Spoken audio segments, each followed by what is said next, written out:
Then Jesus called the 12 together and gave them power and authority over all demons and power to cure diseases. And he sent them out to proclaim the kingdom of God and to heal the sick. Take nothing for the journey, he told them. No staff, no bag, no bread, no money, no second tunic. Whatever house you enter, stay there until you leave that area. If anyone does not welcome you, shake the dust off your feet when you leave that town as a testimony against them. So they set out and went from village to village, preaching the gospel and healing people everywhere. When Herod the Tetrarch heard about all that was happening, he was perplexed. For some were saying that John had risen from the dead, others that Elijah had appeared, and still others that a prophet of old had arisen. I beheaded John, Herod said, but who is this man I hear such things about? And he kept trying to see Jesus. Then the apostles returned and reported to Jesus all that they had done. Taking them away privately, he withdrew to a town called Bethsaida. But the crowds found out and followed him. He welcomed them and spoke to them about the kingdom of God, and he healed those who needed healing.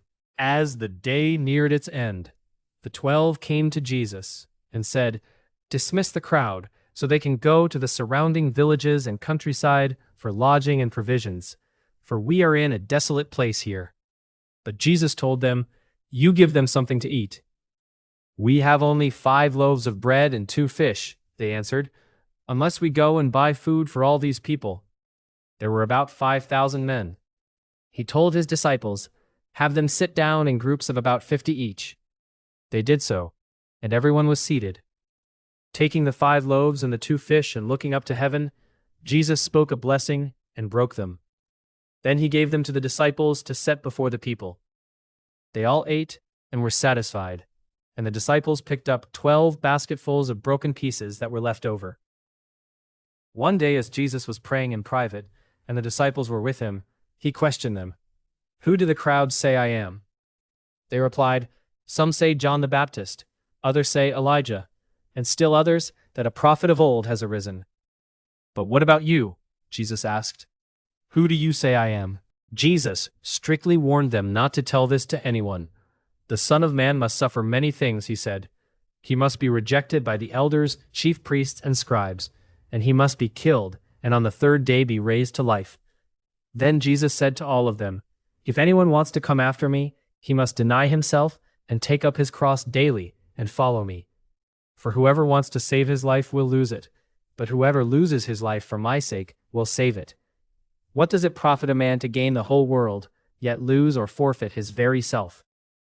If anyone is ashamed of me and my words, the Son of Man will be ashamed of him when he comes in his glory and in the glory of the Father and of the holy angels.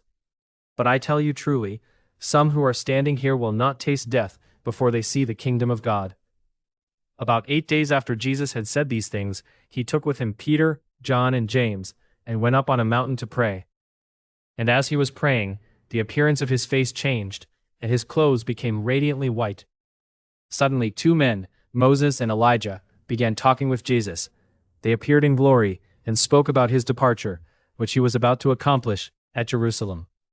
Meanwhile, Peter and his companions were overcome by sleep, but when they awoke, they saw Jesus' glory and the 2 men standing with him. As Moses and Elijah were leaving, Peter said to Jesus, "Master, it is good for us to be here. Let us put up 3 shelters, one for you, one for Moses, and one for Elijah."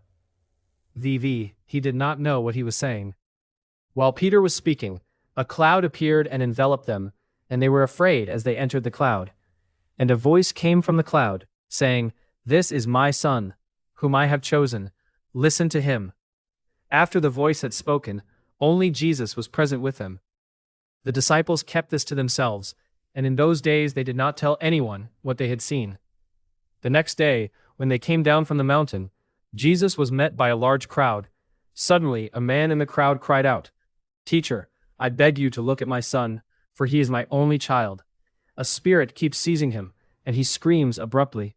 It throws him into convulsions, so that he foams at the mouth. It keeps mauling him, and rarely departs from him. I begged your disciples to drive it out, but they were unable." "O unbelieving and perverse generation," Jesus replied, "how long must I remain with you and put up with you? Bring your son here." Even while the boy was approaching, the demon slammed him to the ground in a convulsion. But Jesus rebuked the unclean spirit, healed the boy, and gave him back to his father. And they were all astonished at the greatness of God. While everyone was marveling at all that Jesus was doing, he said to his disciples, "Let these words sink into your ears. The Son of Man is about to be delivered into the hands of men." But they did not understand this statement. It was veiled from them, so that they could not comprehend it, and they were afraid to ask him about it. Then an argument started among the disciples as to which of them would be the greatest. But Jesus, knowing the thoughts of their hearts, had a little child stand beside him.